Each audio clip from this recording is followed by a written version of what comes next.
Welcome, ladies and gentlemen, boys and girls, to our podcast, Extra Holes. I know, Scotty, it's been a long time since we were back talking together, but it's good to be back online and going at it, talking golf, talking shop. But it's good to be back. You good there, Scotty? I'm good. I apologize to our listeners. We haven't been around in a while. I'm sorry.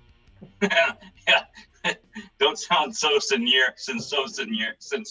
Shit, I can't even talk. Easy for you to say. Yeah. So, hey, look, I know we've been on vacations. We've been, you've had club championships. We've had member guests. We've been all over the place.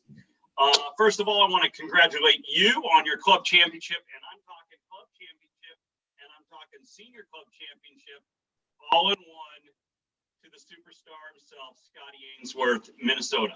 Well done. Thank you, Johnny. Well done.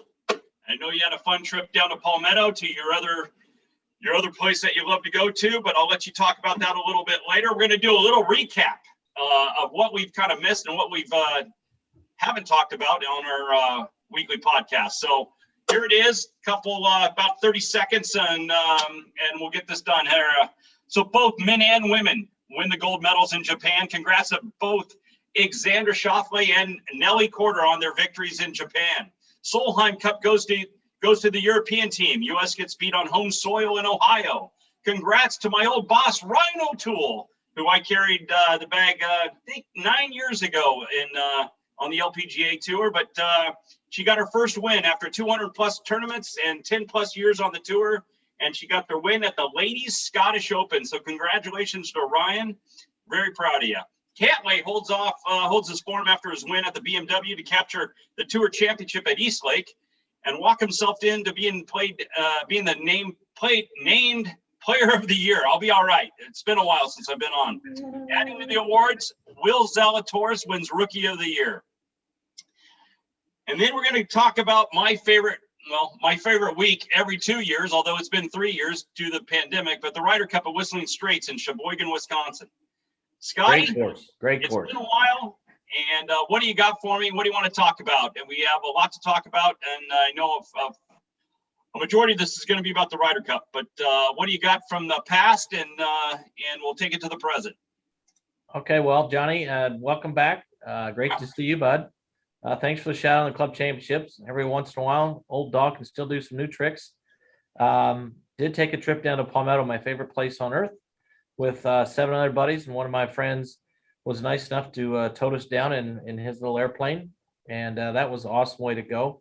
Great to see Brooks. Shout out to Brooks. He's a pro. He played with us a couple rounds, and always good to see all the folks down in Aiken, South Carolina. If you've never been down there, I know you haven't, Johnny. I've get you there, but it's a great place to go. But I can't wait to talk about the Ryder Cup. There's been so many nuggets to chew on, and most of them come from the United States team. Before we talk about Brooks and Bryson and Horschel and all these other guys that there's just shit going on, I'd like to it's kind of unusual. I mean, the guys that are playing, there's only one player playing this week in Silverado. Which is the start. It's the start of the PGA Tour, right? Yeah, start of the PGA Tour, 21-22 season. And John Rahm is playing, which is out in California. And then Phil, who's one of the captains, Philly Dogs, playing out there too. But then the senior tour is playing at Minnehaha Country Club in Sioux Falls, and Stricker's playing, Freddie's playing, Furyk's playing, DL3's playing, Robert Carlson from the European side's playing. So for those of you out there that don't know, Johnny was college roommates and best buds with Paul McGinley, and so you've been inside the European team's locker room, especially after they won, probably not during the tournament. But why don't you tell the folks, do you think it's unusual? What did Paul do before he was captain? So a situation like Rahm, it could be like part of his routine. I always like to play the week before a big tournament, right? So that could be just a routine thing. When it comes to the Ryder Cup captains and after spitting that out, they're going to have meetings you got 4 of them together over there in Sioux Falls. So I could just see meetings galore going on every night with those guys. So that's, right. Let's go play some golf, but also have a bunch of meetings going on. So I can see that kind of being a thing. But when I was with Paul, back at Glen Eagles. He didn't get there, I think, till Sunday night anyways, or Sunday late afternoon. I don't think it was a Monday. If it was a Monday, it was Monday morning. So, you know, a lot of the homework has been done, and you have a big team behind you to take care of incidentals. Like when Paul arrived at Glen Eagles, it was just like, hey, do you want that picture over there? Do you want that picture over there? And it was just little small things where he was just going, no, yes, yes, no, blah, blah, blah, blah, blah. So it was kind of already done prior.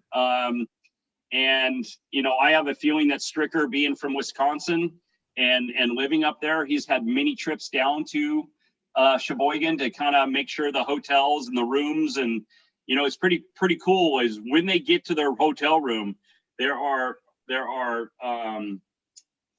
clothing racks full, and this is Tuesday, Wednesday, Thursday, Friday, so it's all set. And then boxes of hats. This is your practice round hats. This is your Thursday, your Friday, your Saturday, Sunday. It's pretty much self-explanatory. So, you know, and then it's just, you know, what we're experiencing right now, where there's some issues with the Kepka, but, you know, then it's now the team comes into play, right? It's team, it's locker room, it's meetings, right? Let me ask you a question back to Paul and then back to the captains. And it's been a big issue before. I don't know this year or not, but how involved was Paul with the course setup, and how involved do you think Strick is going to be with the course setup at Whistling? Yeah, so he was involved, but again, that's all set up prior. They come to a decision on, and usually the Americans, they don't want to have rough. They just want to have fast greens, and they want to just be able to bomb it, right? And I remember that there's something that's been flying around a little bit around the Ryder Cup about should the golf, and I'll ask you this question, should the golf setup be the same no matter if you're in Europe or if you're in the United States, that it's always going to be, the rough is going to be this high and the greens are always going to be this speed?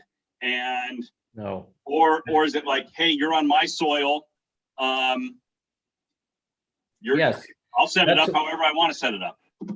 So I can give an answer kind of in between. I think that you have to have parameters that say, okay, we're not going to have the greens faster than 12.5. We're not going to have them slower than 9.5. Okay. Now, wherever you want to go in between there, that's up to the home captain and however they want to set it up. I think there should be some agreed upon on the rough. But at the end of the day, whatever those parameters are, I think it should be the home team, the home captain, who decides on exactly how the course is set up. So it's fair, but it's to their advantage if possible. So I agree with you on that. What I think is, thank you, John. I think that my assumption on this whole deal would be, I don't care how you, as my opponent, is going to set up the golf course, as long as I know what the golf course is going to be like prior to me making my picks. So don't make me pick bombers when you might set it up to be very narrow with high rough. If you're going to set up a golf course a certain way, I don't mind that, but that's going to make me make decisions that, you know, I'm going to do my homework. Well, my homework is, wow, I don't want to pick bombers because you just made the golf course like this with high rough. Okay. Well, I'm not going to go. Well, that's fair enough. And that's going to segue right into picks, because on the United States side, they had 6 automatic qualifiers and then 6 captain's picks, where on the European side, they had 9 autos and only 3 picks. So that would also factor into that, because on the European side, they're locked into 9 of the 12 already. Yeah. So just to go off of that, Stricker goes off with Xander, Tony Finau, Jordan Spieth, Daniel Berger, Scotty Scheffler, and Harris English. Harrington comes out with Sergio Garcia, Shane Lowry, Ian Poulter. So there's your captains. And I know that Harrington was always a big fan of stretching that world of the rankings a little bit longer to take, like, he only had 3 captains picks, because he kind of made sense. He's like, well, I'm probably going to pick the guy that was 9th, 10th, and 11th anyways, or right around there, or 8th, 9th, 10th, you know? So I thought the Sergio pick was a little, I don't know. I think it's a sentimental pick. I don't know. The Poulter pick, I'd never have a problem with, because that's son of a bitch wants that guy's the best match player and the best Ryder Cupper he's a baller. There's no No, doubt. he is. Yeah. And he's actually been playing pretty consistent. I know he missed the cut last week, but I mean, missed the cut on the number. Sergio has been playing pretty good lately, very consistent. So I can see Right. that the guy's handled it. I mean, he's a future both those guys are future captains. I'm very happy for Shane Lowry. He's played great. And he's well deserved for that spot there too. So, On the American side, I think the only guy that maybe got snubbed, you and I have talked about this too, was Kevin Na. Great guy, been playing great. Billy Horschel was bitching a little bit about how he kind of got passed up. And, I don't know. Billy's a great player. The USAM I played at Hazeltine, our other course was Chaskatown. Billy, I shot 78, had kind of a bad day. Billy only beat me by 18 shots. He had 60. But back to the deal with Kevin Na, and I don't know him personally. You've met more of these guys than I have. I'd be a little sheepish to have him on the team, only not because of what a good guy he is. I think he's a good guy, but I'd be afraid under the gun that he might, all of a sudden freak out and not be able to pull the trigger back, And then if if you and I are playing a member or whatever, and you get nervous, well, that's going to make me nervous. I'm going to have to go get a Tito's. Not that I might already have had one. Yeah, you never put him in an alternate shot, maybe a better ball. But I think Kevin got snubbed because of distance. I just don't think. I think you got brought. Well, I think Scotty Scheffler made the deal, made the team because he hits it a long way. First of all, Yeah. And he played very well in that match play there in. Was it in Austin? I think he played pretty good in the match play. And he and Spieth, they're both Texas guys. Yeah. So I have a feeling that, and Harris English was next on the list. That's another. He's had a good year. He deserves it. He now played good. You look at a guy like Na. You look at a guy like Billy. Horschel. Yeah. I feel Billy would be a great team guy. I think he's he loves college football, and I just think he's a big team guy. Well, speaking of team guys, right, and we lead into what's going on. So, I know that you were working today and actually trying to support the economy, but Koepka came out and said, I don't know if it was last night or today, this morning, but he basically came out and said, and he was quoted. I mean, it was all over Golf Channel, and Bacon and Hack were all over it. But he said that playing in the Ryder Cup is just a different week, and it's kind of like he said he didn't enjoy it necessarily. He didn't enjoy all the meetings, and you go from being an individual where you play golf, you focus on the golf, and then you go home and watch movies and watch TV and get away from it. And he said you just can't get away from it. And he goes, one of his comments that rubbed a lot of people the wrong way, including yours truly, is he said, hey, I go out and play a match and win a match. What else do they want from me? What else do they want from me? I've got to go to meetings now and blah, blah, blah. It's like, you know what, Brooksy? This is the one time where this is a team deal. And you've played on teams. I've played on teams. It's fun to be part of a team. Yeah, and you talk about the passion, and again, it's hindsight, right? But if I'm in that position and Stricker says, hey, we're going to get the group together and we're going to go play a couple days at Whistling before the week. Right. Okay, yeah, I'm healing a wrist, but my feet aren't broken. Why am I not flying on an airplane up there and being with the team and walking the golf course, seeing guys that maybe hit at your distance on the lines they're taking and just doing that, and it's just very selfish, I think, and I agree. It's really coming across.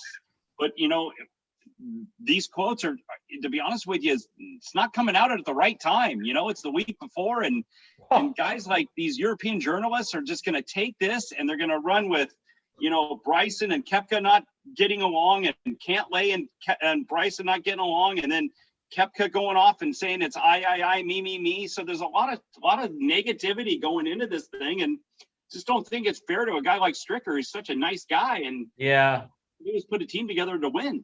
I think the biggest, at least to date, the biggest bombshell quote I saw was from Azinger. Zinger said, Zinger said, hey, if this guy doesn't want to play, he needs to remove himself and get somebody in here that has some passion and wants to play in the Ryder Cup. I mean, that's a pretty strong deal, basically, challenging Brooks to either man up or pull himself off the team. And quite frankly, I wouldn't give a shit if he pulled himself off the team, because I'd rather see somebody come in that does want to play. Right. And you said the word, it's passion, it's a passionate thing. I mean, it is a very, very big, it's a big pressure moment there. And Well, you talk to any of those guys. You're playing for your country, you know what I mean? And it just feels like, I just don't feel like, like when if the US is to win, like, yeah, I didn't win. Like, we won. It's Well, like, Sergio, another good quote, Sergio goes, if I play in this and I got to play in 5 matches and I won all 5 of my matches and our team lost, I would consider it a failure. Yeah. Because he cares. Those guys care about that. They're sitting back there laughing their asses off, watching our snobby ass Americans, bitching about this and then the other. And the Americans are already 3 down and they haven't even started. Right. Haven't hit the first tee shot. And you said it today, like it's a situation that, the team or some of these players, like Bryson comes out and says, my hands are sore because of me training for the National Long Drive Championship, which is the Monday after the Ryder Cup. He said they're wrecked. He goes, my hands are wrecked. So why are you prepping that way for something like that? Like, where is your passion for this? Like, and you said it today earlier.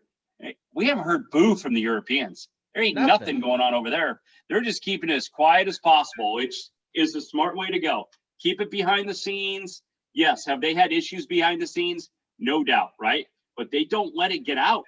They don't let it get out. And, I just think that this is starting off on a bad foot, and that the Europeans have actually been owning us in this competition. Yeah. And I just don't like the feeling. I got a bad sense.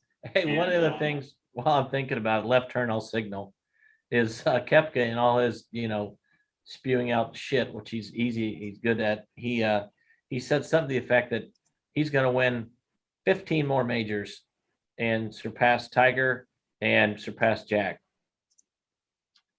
I mean, what? Really? Why don't when you get close to those numbers, you can say that? You're not even how about you don't say a damn thing until you pass the number? Right. Yeah. Like it just is the egos. And I remember Paul telling me, this a while ago. He said, I got the job for 2 years, but I only have the guys for 1 week. Yep. So it's how do I manage those egos? Right. And this is where he became one of the best Ryder Cup managers ever. He learned he learned how to deal with each ego, right? And I remember Victor Dubuisson, right? A great story about Victor Dubuisson. Victor is a French guy, and he's a hard-nosed French guy. Like, you could just tell him something, and he'll take the wrong way and just say F you and just walk off, right? He doesn't care, right? But I remember Paul saying, I didn't know who he was. I mean, I'd heard the name, I'd seen him on TV, whatever, but I really didn't know who Victor Dubuisson was. So he spent money to go see him at 2 tournaments, take him out to dinner, find out who he is. What are your idiosyncrasies? What do you like? Blah, blah, blah, right? He did that twice, and now he knew who Victor kind of was. So then when he got the tee sheet from Europe, he thought that he would be a perfect fit for Graham McDowell. And I know this story, a lot of people know it, but every time that those two were playing in a tournament, they played Thursday and Friday together. They got to know each other, right? And what was huge about it is, he had to go up to Graham McDowell and say, look, there's some good news and there's bad news. And he goes, well, what's the bad news? He goes, you're not going to play all 5 rounds. And, Graham wants to play all 5 rounds. He goes, well, what do you got me doing? He goes, I got you playing 3 rounds, 2 with Victor. And this is the good news. When I got this job, he goes, I wanted to make sure that, I don't know if you've ever seen the Tour de France, and when they're going into Paris and they got the yellow jersey and the guy's got it won and his whole team is around him. He said, when I got this job and I knew who was on this team, I said, Graham McDowell is going to lead me off on Monday morning, Sundays. and get that point for Europe, because I know that's the biggest point of this whole entire. And then the hook went into Graham's lip. He says, I'm your guy. And that was it. I mean, and Graham McDowell even came out after the whole week was over with and said, I questioned the captaincy. But after I saw what I experienced this whole entire week, Paul McGinley is the blueprint of what every European captain should be like. And That's awesome. I got to give it to Paul, about learning how to deal with these different. The other thing about Victor, he didn't have a family there, right? He had 3 buddies. So what Paul did is said, hey, let me ask you a question. I need you to be at this meeting every night at 9 o'clock. Okay. From 9 to 9:30. And then you're done. You can leave wherever you want to go. In fact, I actually have in the restaurant at the very bottom, I have dinner for you and your 2 buddies with bottles of wine to have a good time. Okay. Right. Who was there every single day, every single night at 8:50, the first one there? Victor Dubasson. Did he leave at 9:20? And he left at 9:30. I mean, when the meeting was over with, he left. But he was there because he knew, like, all right, boys, I'll see you at 9:30 down in that restaurant, and and enjoy. And he kept him comfortable because he knew he didn't hang around with these guys. These guys are all superstars. Those guys that have a glass of wine before they play the night before. Well, that's just like, that's the lifestyle over there. It's like, the Spanish or whatever, they have a glass of wine. They don't have 8 bottles of wine, but yeah, they'll have some wine just to chill, relax. What was the celebration like afterwards? I know you got to be in with the team after they won. Yeah. So what happened in Glen Eagles is we're out with a bunch of the family members. So what they do is they actually bring in, I mean, you just see it. It's trays and trays of champagne to start coming in, right? And Paul says, look, here's the deal. We're gonna have this gathering of just the team. That's it. Caddies, players, and captains. That's it. And we're gonna celebrate. And then all of a sudden you're gonna see these doors open and the family members can come in. And then it becomes a big party. But it was pretty cool. The other thing that Paul did that was really cool, yeah, which is something I just think is just brilliant on his part, is that every single night he also had a caddy meeting, just the caddies, right? Paul and the caddies. That was it. Yeah. Because what Paul figured out is that it's easier to go through the caddy to get to the player than it is to go straight to the player, because the caddy knows how to get that information to the player. So how do you think Harrington's going to do? And did Padraig get in touch with Paul to pick his brain? Oh yeah, they all talk. Yeah. It's look, at everybody's going to have their own style, but I would assume that Paul has had many chats with, although his last one, he said on the Golf Channel the other day, he said we talked more tennis than we did anything else, but it was just a small talk, nothing really big. Is he covering it for Sky Sports or Golf Channel or both? Probably both. Okay. Probably both. Yeah. But I mean, there's a great podcast out there that a guy did also on Paul, and how, and that's where Azinger has a little bit of that feel, right? He wants to get to know the people. That's why he started the pods, right? That These 4 guys would be good over here and these 4 guys over here. And, I'm really curious as I look at it and I look at this team, like, who's going to play with who? Yeah. I mean, let's look at that. I mean, God dang. So Spieth and Berger and JT are all good buddies, right? Yeah. And there's got to be a 4th that would go with those guys. Well, you could see Spieth probably Scotty playing with Scheffler, right? Scheffler, that's probably right. Yeah. Well, here's the elephant in the room. Who's going to get stuck with Bryson and who's going to get stuck with Brooks? That is a great question, and it goes off with, like, if Koepka and Bryson don't hang out with any of these guys, like, who's gonna? I mean, I think you've got to put somebody like Xander or English or somebody that hits it really straight with somebody like Bryson, right? I suppose. I mean, didn't DJ and Brooksy have a little rift too? A couple of years ago. It wouldn't surprise me. It wouldn't surprise me. Well, it'll be And interesting Cantley, to oh, see. you can put Who's Cantley? Good buddy. Cantley and Xander are best friends. Well, they're gonna put them together. Yeah, you could put them together. I mean, they were just up in Napa Valley hanging out. So, but that's what I started looking at. I'm like, how? Well, who's going to play with DJ? Who's going to play with Koepka? Who's going to play with Bryson? Morikawa hits it very straight. He could probably play with DJ. They're, you know. Yeah, he could. Morikawa and Cantley maybe, because Morikawa is not that good a putter, right? But Cantley's the best putter on the fucking planet. Oh, pardon my French. Yeah. So is Spieth too. Yeah, Spieth's a good up and down. Here's the other thing too. I don't think you put Spieth in the alternate shot though, right? You can be a good chipper and putter, and the Ryder Cup's a different deal. That's one of the things. Patrick Reed, I can't stand that son of a bitch. Yeah. But in the Ryder Cup, that guy's got nerves of steel. Yes. He wants to take on everybody. He's the guy that's going to turn his hat backwards and say, "We're going to have a street fight. Let's go. Who's first?" Yep. And that's what's always fun about seeing the rookies and seeing some of these younger guys, see how they handle that pressure, because it, and this, and anyone you talk to, they say there's no more pressure than the first tee at a Ryder Cup and the whole deal. Yeah. It's if you ever get to a Ryder Cup, people out there, do yourself a favor. It's going to take time, but go sit in the first tee box. If that's the only thing you do the whole entire day, and you wait to get on that tee box, it'll be worth every dollar. The amount of passion that's in there. And these are people that have gotten there at like 4 a.m. to get those spots. I mean, but I was up top and I was just taking it all in, and you can just feel the adrenaline. These guys like are pumped up, and some of them will tell you they'll go like, "Let's go," like Bubba, right? Bubba likes to, get the crowd going, right?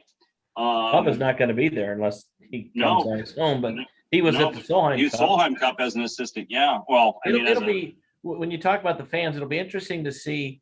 I haven't seen obviously the stands are all set up already, but I'll be interesting to see, where they have the stands, because, that Whistling Straits is not necessarily grandstand friendly. I mean, it's Walker and sitting on the mounds friendly, but it's not grandstand friendly.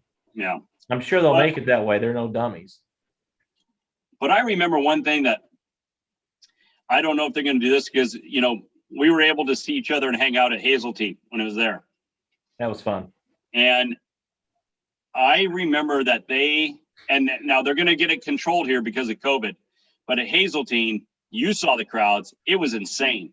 It was a shit show. 50,000 on Friday, 60,000 on Saturday, and they moved it to 70,000 on Sunday.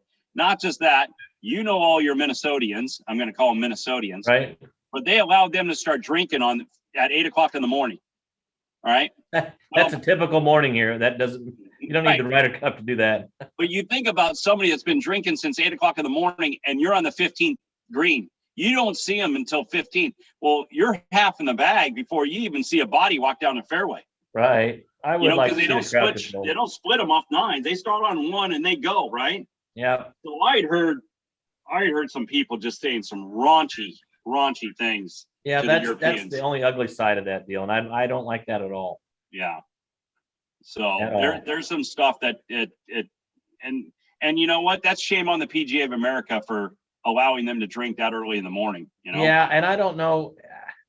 I mean, you can't have bouncers in every aisle or every row, and it's a shame, because I think golf typically is a self-policing sport, and if there's 70,000 fans there and 5 of them are assholes, that screws it up, makes the hometown look bad. So I'd like to see more self-policing. Somebody's getting out of line, just point them out and everyone grab and toss them out, and then get them out of there. But it's part of the deal. It's like the old Davis Cups in tennis. Whoever the home team was, it was always a shit show for the visitors. And so I hope it's not that way. There'll be Europeans there, right? So you think they're going to not start yelling Brooksy when Bryson's out there? No, I know. I get it. It's going to be a lot harder for the Europeans. Have you ever been to Chaboy? Have you been to that part of the? Yeah. When I was with New Era, we started. We went out to start this whole thing when they got announced for the Ryder Cup. So we were selling them Ryder Cup headwear a long time ago. So I haven't played the tournament course. I played it's called the Irish course. Yeah. And what's, one thing for the fans, when you're going to watch people out there, one thing that's quite interesting is you have to understand that golf course was flat as flat can be. And what they did is they brought in railroad cars, they brought in buses, they brought in a lot of different things to build hills to construct these holes. So just remember, it used to be flat all the way to the water, and they built all these things by adding railroad cars on top of each other and bringing the sand. I think came from Indiana. I actually think all the dirt came from Indiana. And well, Pete Dye designed it. Pete Dye's from Indiana, but when Pete Dye gets an unlimited budget, which he had from Herb Kohler, everyone, if you're familiar with Kohler faucets and whatever, and he owns the Bucks, and I don't know, he owns it. Herb is one of the more extravagant, cool guys. Made a lot of money, but when you give Pete Dye an unlimited budget and a piece of land like that, he created quite a facility. Yeah, because I remember I was playing the Irish course, and we're walking down a fairway, and he points over to the left-hand side. He goes, "Do you see that hill?" And I said, "Yeah." He goes, "That's the highest point of Sheboygan." I'm like, he goes, "But really, there's like 8 railroad cars and 2 buses underneath that dirt pile right there." And that is quite interesting how he did it all. Oh, well, Johnny, boy, it's been good to be back. I don't know if you got anything else to put a bone up, but I think we've touched on about everything we wanted to touch on. Yeah, that's it's going to be a great week. And guys and gals, we're going to have a special guest next week. We're going to have Joe Scovern, who caddies for Ricky Fowler next week. So we're going to get some insight on what's going on, possibly what he can tell us on what's going on in the locker room of a Ryder Cup and how the caddies prepare and all that kind of stuff. So that's going to be a fun interview next week. So we'll have this being launched probably Saturday. That interview will be Saturday of the Ryder Cup. So I look forward to that conversation next Monday. So it's a big preview we're talking about for the Ryder Cup. Scotty and I can go on and try to guess what's going to happen, but we'll see what also Joe has to say next week before we make our decision. But right now, after what we're seeing and the crap that's going on the USA side, it looks like Europeans got an advantage right now. So, but for the club champ, Scott Ainsworth, and that senior club champ, golf course again? Bent Creek Country Club, Bent Creek Golf Club, home of golf, Bent Creek Golf Club. The home of golf. And ladies and gentlemen, you're talking to the mayor. He's the mayor of that place. Only took him about 6 months to get that, but he's just an average Joe. It's an average Joe, the player to be named later. All right, Scotty, always a good time. Look forward to seeing you again. And for everybody out there, thanks again. We're happy to be back, and yes, we'll see you in the fairway.